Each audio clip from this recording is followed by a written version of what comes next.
So today we are going to start a very important yet difficult chapter of economics. The name of the chapter is aggregate demand. बहुत important है, confusing भी है, so ध्यान से समझना, ठीक है? It is just a revisionary class for you people, so be attentive everyone.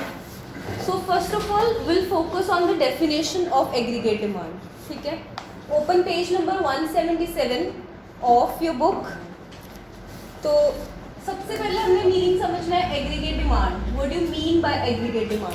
ठीक है, इसको समझने के लिए पहले देखो +1 में हमने लॉ ऑफ डिमांड पढ़ा था. यस और नो? ओके, इसमें हमने क्या पढ़ा था? लॉ ऑफ डिमांड में क्या पढ़ा था, कोई मुझे बता सकता है? हमने एग्जैक्टली डिमांड एंड प्राइस का रिलेशनशिप पढ़ा था. ठीक है, हमने ये पढ़ा था कि अगर प्राइस इंक्रीज होगा डिमांड डिक्रीज होगी. मतलब हमने उनका दोनों का रिलेशन पढ़ा था eight individual level, micro level पे हमने पढ़ा था. एक कंज्यूमर की डिमांड, एक प्रोड्यूसर का सप्लाई, वो सब हमने माइक्रो इकोनॉमिक्स में पढ़ा था. मैक्रो इकोनॉमिक्स में हम क्या पढ़ते हैं? एग्रीगेट. और एग्रीगेट का मतलब क्या होता है? Total demand of products. So ये individual demand will be part of micro economics, aggregate will be part of macro economics. Clear to all? अब डेफिनेशन देखो अपनी बुक की. Aggregate demand refers to demand for all goods and services in the economy. जब हमने +1 में पढ़ा था, हमने पढ़ा था suppose price of a ice cream, demand of a chocolate, एक प्रोडक्ट की बात की थी.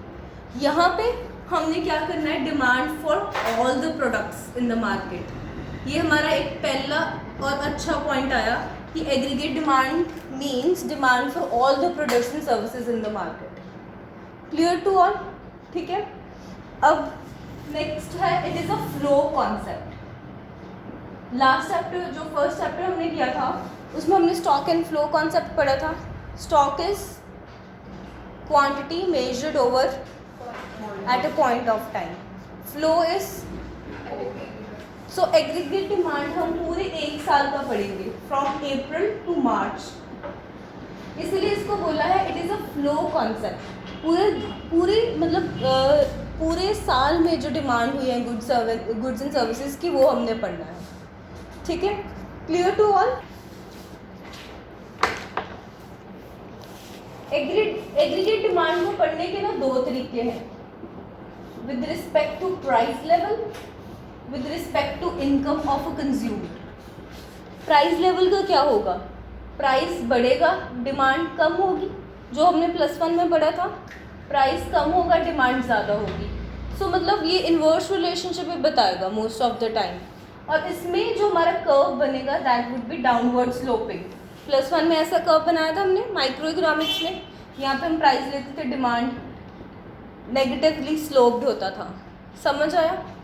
अगर हम इनकम की बात करें, जितनी ज़्यादा इनकम होगी उतनी ज़्यादा डिमांड है. यस और नो? जितना ज़्यादा पैसा हमारे पास होगा उतने ज़्यादा पैसा हम खर्चेंगे. So which means there would be positive relationship between income and aggregate demand. इसमें इन्वर्स रिलेशनशिप था, इसमें पॉजिटिव रिलेशनशिप है. सो इसका जो कर्व है वो अपवर्ड स्लोपिंग है. ठीक है, इतना समझ आया सबको? +2 में हमने ये पढ़ना है, इनकम बढ़ेगी डिमांड बढ़ेगी. ये हम नहीं पढ़ेंगे हम. ठीक है, पूरे चैप्टर में हम पढ़ रहे हैं aggregate demand with respect to income, not with respect to price. Clear to all everyone? है एडी स्केड्यूल.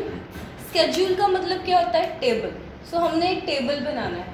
उसमें क्या शो करना है हमने? It will show a relationship between income and aggregate demand. ठीक है, ऐसे समझ नहीं आएगा, टेबल बना के समझ आएगा. ठीक है. अब लॉकडाउन की एग्जांपल लो. सबकी इनकम क्या थी? 0. सबकी इनकम क्या थी? हमारे खर्चे 0 थे.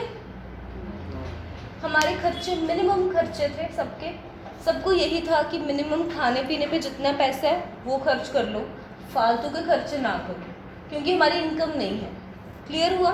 तो सपोज आपने पर मंथ खर्च किए 20 रुपीज़ या 20,000 रुपीज़. आपके मिनिमम खर्चे हो गए. उसमें मेनली ईटेबल्स आए, बिजली का बिल आया, रेंट आया, ये मेन खर्चे आए उसमें. ठीक है. जब लॉकडाउन ओपन हुआ उसके बाद इनकम्स कम हुई लोगों की, है ना, बहुत कम थी इनकम्स, लोगों के काम ही नहीं चल रहे थे because people they were not having money with them. So income हुई, ठीक है, पर खर्चे ज़्यादा थे, इनकम कम थी। ऐसा हो सकता है ना, आपके खर्चे ज़्यादा है, इनकम कम है, ठीक है। अब एक पॉइंट यहाँ पे समझो, जब आपकी इनकम ज़ीरो है तब आप खर्चे कहाँ से कर रहे हो? You people are not earning anything, फिर भी खर्चे कहाँ से हो रहे हैं? What is the source of your income? Savings, जो आपके बैंक में। सो अगर आपकी इनकम ज़ीरो है, आप कुछ खर्चे करोगे, मिनिमम एक्सपेंडिचर है, उसका सोर्स क्या है? सेविंग्स। बैंक में जो पिछला पैसा है आप वो खर्ची जा रहे हो। सो यहाँ पे क्वेश्चन हो सकता है कि अगर आपकी इनकम ज़ीरो, आप खर्चा कैसे कर रहे हो? सो यू विल आंसर आपके पास सेविंग्स से आप खर्चा कर रहे हो, जो बैंक में आपने सेव किए हैं पैसे। अगर आपके पास सेविंग नहीं है तब आप क्या करोगे? So you will borrow it from some person. So दो सोर्सेज हो गए यहाँ पे। क्लियर हुआ सबको? ठीक है, this is your minimum consumption when your income is zero. Are you clear with the term? थोड़ा टाइम हुआ, इनकम बढ़ी, खर्चे भी बढ़ गए आपके, इनकम बढ़ी, साथ में खर्चे भी बढ़ते हैं ना, मतलब खर्चे ज़्यादा इनकम कम है। ऐसा होता है कईयों की फैमिलीज़ में, मंथली खर्चे ज़्यादा but you are not earning enough, ठीक है। फिर एक पॉइंट आएगा जब आपके इनकम और खर्चे विल बी एग्जैक्टली सेम, जितना आप अर्न कर रहे हो उतना ही आप कंज्यूम कर रहे हो, पर इसमें क्या है? ज़ीरो सेविंग्स है। इनकम आई, सारे पैसे खर्च हो गए, आप सेव कुछ नहीं कर रहे हो। This is a point of zero saving. Clear to all? फिर धीरे एक पॉइंट आएगा, इनकम बढ़ी, खर्चे थोड़े से बढ़े, इनकम बढ़ी, खर्चे हुए, means this will be the point when you will start saving for yourself. अब एडी स्केड्यूल को हमने डिफरेंट पार्ट्स में डिवाइड करना है। हमेशा टेबल ऐसे बनेगा, कैसे बनेगा? When your income is zero, this will be your first point of AD schedule. Second point will be income is less and aggregate demand is more. Third will be income and aggregate demand are equal to each other, and rest of the points क्या होंगे? Income is more, aggregate demand is less. ठीक है, अगर हम इसमें saving की बात करें, यहाँ पे आपकी सेविंग हो ही नहीं रही है, नेगेटिव सेविंग है, खर्चे ज़्यादा है, सेविंग का तो सवाल ही नहीं है। You can not even think of saving your money. यहाँ पे क्या हो रही है आपकी? Zero saving. यहाँ पे क्या हो रही है आपकी? कुछ सेविंग्स हो रही हैं। ये आपने एडी स्केड्यूल में बताना नहीं है, it's just for your general knowledge. इस सेविंग्स पे ये इफेक्ट पड़ेगा। Clear up to here everyone? So I can erase it, I am going to erase it because it is not required. This is your AD schedule. जब आप खुद paper में बनाओगे, you have to assume these things only, ठीक है। अगर आपको इसका कर्व आ गया बनाने का, कर्व भी ज़रूरी है आपको, ठीक है। एग्रीगेट सप्लाई लोगे आप 45 डिग्री पे, यहाँ पे आप लिखोगे इनकम, यहाँ पे आप लिखोगे एडी स्केड्यूल। इनकम आप यहाँ पे प्लॉट करोगे, ठीक है। एडी स्टार्ट होगा 20 से, AD will not start from zero, क्योंकि अगर इनकम ज़ीरो है फिर भी आप मिनिमम खर्चा कर रहे हो। So this portion represents your minimum consumption. Clear हुआ? So this is a point. अगर क्वेश्चन आ गया एडी ज़ीरो से स्टार्ट होता है, you have to say no, AD never starts from zero. यहाँ पे कुछ मिनिमम कंजम्पशन का पोर्शन होता ही है। क्लियर हुआ? जैसे जैसे इनकम बढ़ी से आपके खर्चे भी बढ़ रहे हैं, सो इनकम बढ़ी, खर्चे बढ़ रहे हैं। This is your AD curve. अब इसको समझो ज़रा प्रॉपरली। यहाँ पे सबसे पहला पॉइंट आया मिनिमम कंजम्पशन का, when income is zero. Clear हुआ? इनकम कम, खर्चे ज़्यादा। ये इनकम वाला है ना, इनकम, ये इनकम कम है, कर्व नीचे है, खर्चे ज़्यादा है। This portion represents your negative saving. Income and खर्चे are exactly equal, which is called your break even point. तो यहाँ पे आपका एट 40 आपका ब्रेक इवन पॉइंट बन रहा है। क्लियर हुआ? यहाँ पे भी आपको 40 आएगा, यहाँ पे भी 40 आएगा। उसके बाद मतलब आफ्टर दिस आपके इनकम ज़्यादा है, खर्चे कम है। समझ आया? एंड दिस रिप्रेजेंट्स योर, कोई डाउट यहाँ तक? एडी स्केड्यूल बन गया, एडी कर्व बन गया, कोई डाउट? जब आपको एक्सप्लेन करनी है चीज़ें ऐसे ही करनी है, minimum consumption less equal more, और AD curve will not start from zero, above zero हो गई। क्लियर हुआ सबको? Next topic is components of AD, aggregate demand में आता क्या क्या है, and we will study this concept with respect of to economies, open economy and close economy. ठीक है, ओपन इकोनॉमी में क्या होगा, मीन्स आपकी रेस्ट ऑफ द वर्ल्ड या फॉरेन ट्रेड होगा, simple you can say rest of the world sector include होगा, foreign trade होगा, export and imports will be included in your open economy. ठीक है, closed economy means you are not doing any trade with foreign countries, आप अपनी country के साथ ही जो भी है ट्रेड कर रहे हो। क्लोज्ड इकोनॉमी में दो सेक्टर्स हैं आपके, two sector and your three sectors.